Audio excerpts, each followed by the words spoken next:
Welcome back. We're still with Mrs. Zainab Ahmed, the Executive Secretary of the Nigerian Extractive Industries and Transparency Initiative. Thank you for joining us once again. Thank you, Gloria. Well, we left off with examining the report, and we know the other agencies, apart from 9 states that came under audit. What exactly were your observations there? Well, the audit, like I said earlier on, is called the Fiscal Allocation and Statutory Disbursement Audit, and it covered a period of 5 years, 2007 to 2011. There are 2 major revenue streams that go into the Federation account. There's a mineral revenue and there's a non-mineral revenue. The total funds that went into the account during these 5 years was 30.09 trillion naira, out of which 23.7 trillion is contributed by mineral revenue. That's specifically by oil and gas revenue, less JV cash calls and deductions that NNPC makes for fuel subsidy. The non-mineral revenue, on the other hand, was 4 trillion naira, and there is also 2.3 trillion that is for VAT. Out of this revenues, 8.5 trillion was transferred to the excess crude account, and the highest transfers was in 2011, which was 3.5, and the lowest was 339 million in 2009. The distribution of these funds to the various tiers of government, the report shows that 22.35 trillion was distributed to the states, the federal government, the state, and other beneficiaries of 13% derivation.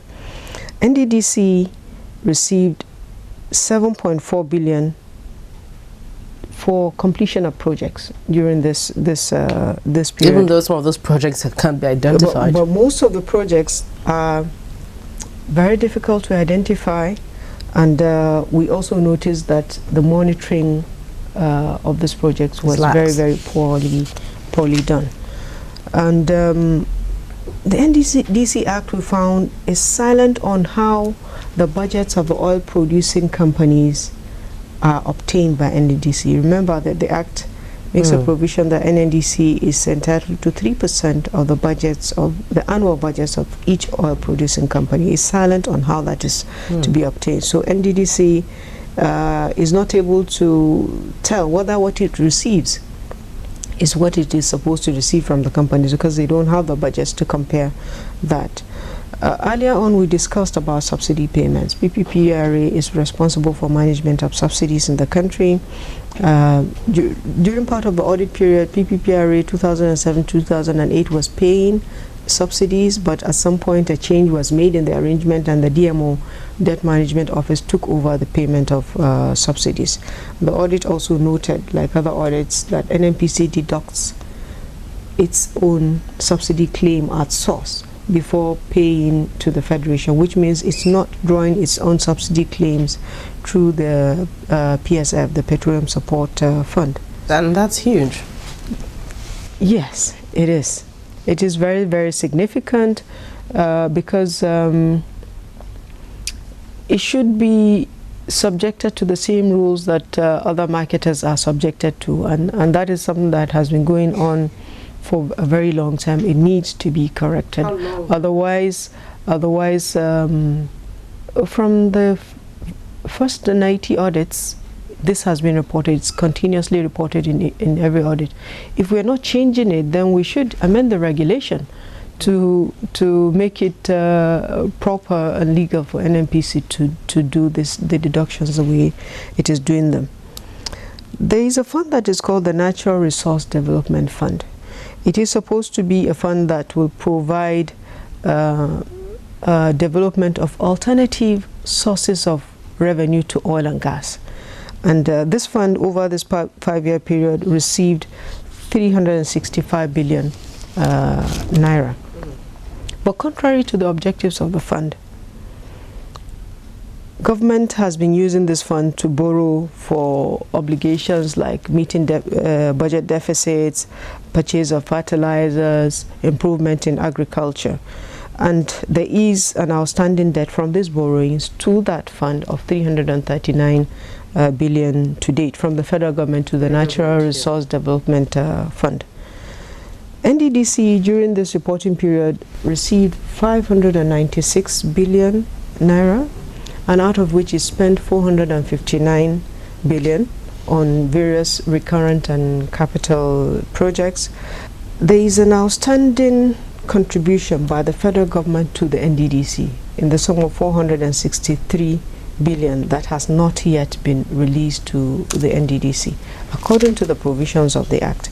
We also said in the report that there are these duplicator projects that need to be addressed, and the way to address it will be for the NDDC headquarters to reconcile its project schedules with the host communities, because you see the same project featuring in both the NDDC and the host communities. And also, apart from the reconciliation, the government should cause a value for money audit to be conducted to make sure that these projects are actually delivering value to the communities for which they're Meaning intended. that sometimes one party might be handling that project, the other party might not just be handling it, or they're not delivering, what they're supposed to deliver. Well, if you find one agency listing a project with the same value and another agency listing at the same value, then there is a problem somewhere in between. That is and that's what you found out in many of these projects. That's why we call them duplications. And is that what you found out in many of the projects? No, in the NDDC projects. Okay. Specifically in the NDDC projects, because they have this arrangement where they're delivering projects for host communities, for the 9 states that host to them. So this reconciliation is vital. It is important to do. It is only when those detailed reconciliations are done that a determination of what actually went very wrong can be made. And also the value for money audit is also very, very important.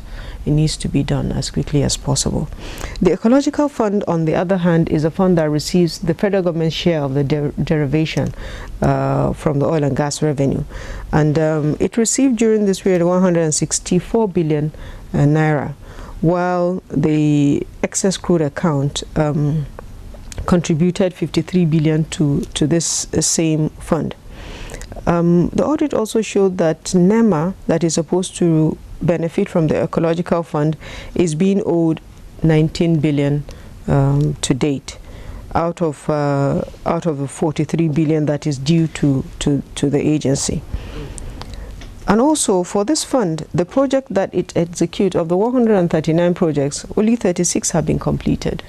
The rest are ongoing or simply not completed. So there is a need also to audit this fund, do a more detailed audit and check the status of each of these pending projects. We also have we have TED fund, the Tertiary Education Fund.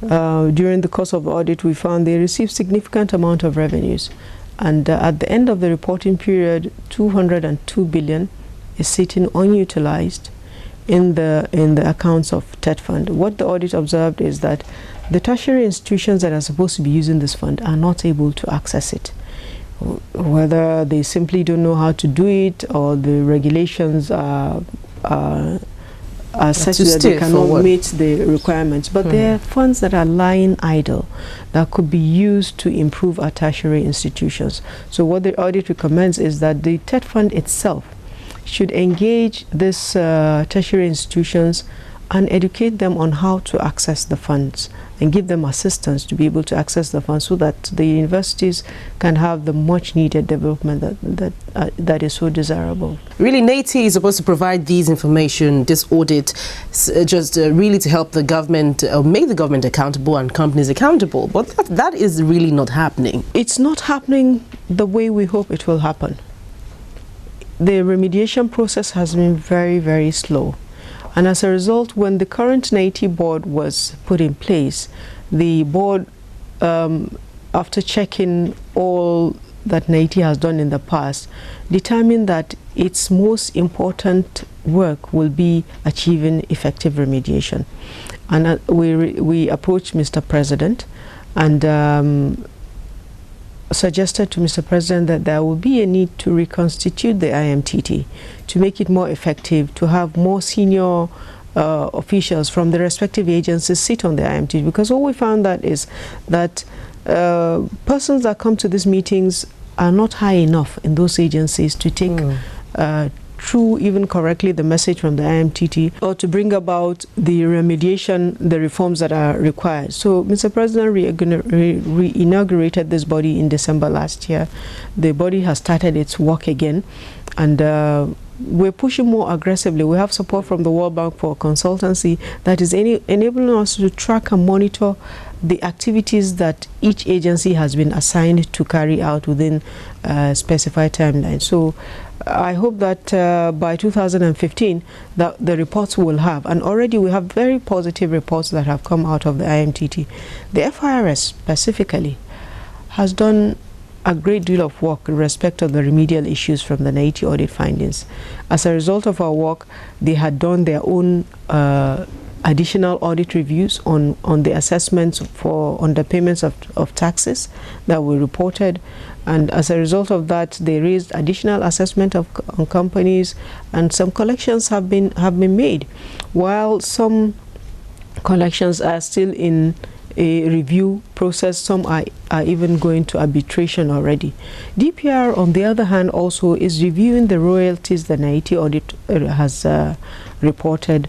There is a very significant problem there, because there is a difference in pricing between the companies and government, and there is an arbitration on that difference that has been going on for years.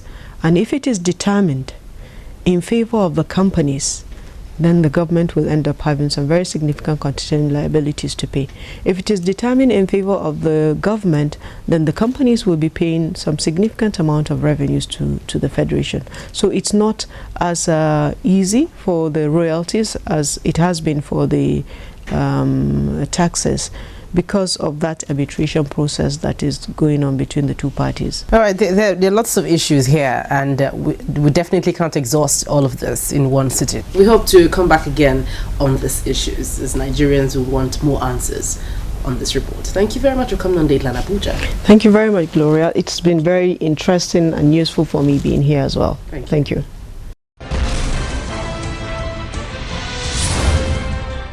Well, thank you. You can also send your views and comments to the address and Twitter handle on your screen. Now, you also know you can view the program on youtube.com/channelsweb/videos. You can make your comments after viewing current videos as well as other episodes of the program all through the year. Thank you for watching this week. I'm Gloria Umezuke. See you again.